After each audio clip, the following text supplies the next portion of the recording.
میرے عزیز ساتھیوں، اس وقت جو موجودہ صورتحال ہے وہ آپ لوگوں کے علم میں ہے۔ اب اس موقع پہ ہم نے کیا کرنا ہے؟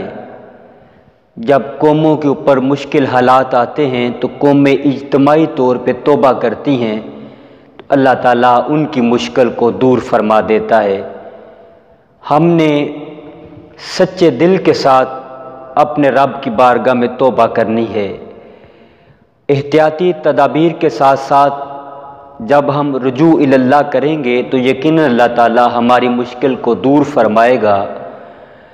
پھر دوسرا کام جو ہم نے کرنا ہے کہ اپنے مسلمان بھائیوں کا خیال رکھنا ہے، کیونکہ مسلمان کی یہ پہچان ہے کہ وہ مسلمان کا درد بانٹتا ہے۔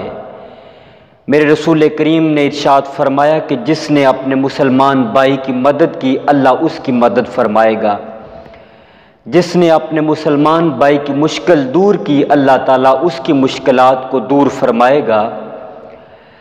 آج جو موجودہ صورتحال ہے، ہونا تو یہ چاہیے تھا کہ آج مسلمان کا درد بانٹتا، اس کی تکلیف کو دور کرتا، لیکن آج مسلمان نے مسلمان کو مشکل میں ڈال دیا۔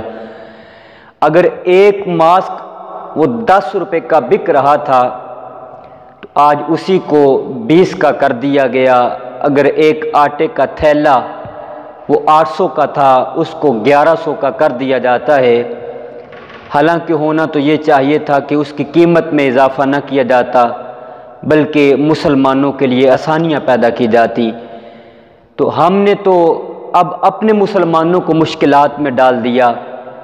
ہم نے مشکلات میں نہیں ڈالنا۔ اس موقع پہ جو صاحب استطاعت ہیں انہیں چاہیے کہ وہ جو مستحق لوگ ہیں ان کی مدد کریں۔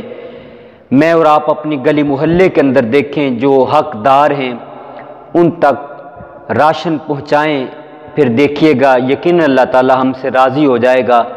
اور ویسے بھی روایات میں آتا ہے کہ جو سخاوت ہوتی ہے اللہ کے غصے کو ٹھنڈا کر دیتی ہے۔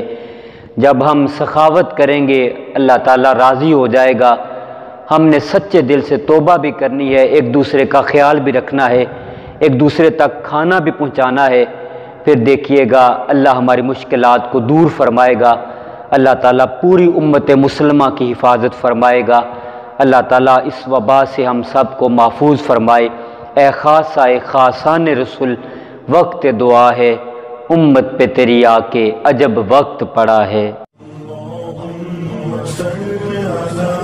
محمد وآل محمد اللهم